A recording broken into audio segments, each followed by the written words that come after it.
అపోస్తలుడైనటువంటి పౌలు మొదటి కొరింథీ పత్రిక 5వ అధ్యాయం 9 నుండి 11 వచనాలలో లోబులతో సాంగత్యము చేయవద్దు అన్నాడు.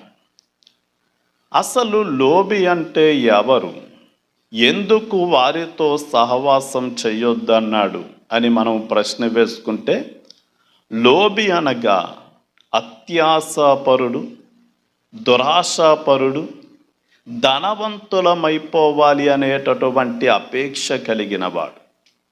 మరి అలాంటి వ్యక్తితో ఎందుకు సహవాసం సాంగత్యం చేయొద్దన్నాడు అంటే, ఇనుమును ఇనుము పదును చేసినట్లుగానే కొంచెము పులిపిండి ముద్దంతటిని పులియ చేసినట్లుగానే ఒక వ్యక్తికి మరొక వ్యక్తిని ప్రభావితం చేసే శక్తి ఉంది.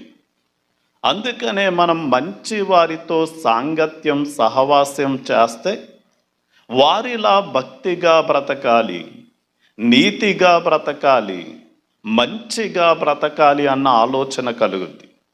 అదే గనక లోబితో సహవాసం చేస్తే, సాంగత్యం చేస్తే గనక అతడు డబ్బు సంపాదించడానికి ఎలా అయితే అబద్ధాలు ఆడాడో, మోసాలు చేశాడో, దొంగతనాలు హత్యలు చేయడానికి ప్రయత్నం చేస్తున్నాడు, అలాంటి తప్పు చేయడానికి మనం ప్రేరేపించబడతాం గనక లోబితో సాంగత్యము చేయవద్దు అని దేవుడు తన భక్తులైనటువంటి వారికి ఆయన సలహానిస్తూ ఉన్నాడు. కనుక ధనవంతులమైపోవాలి అనే దురాశ పరిణితో మీరు ఏ మాత్రం కూడా సాంగత్యం చేయడం మంచిది కాదు.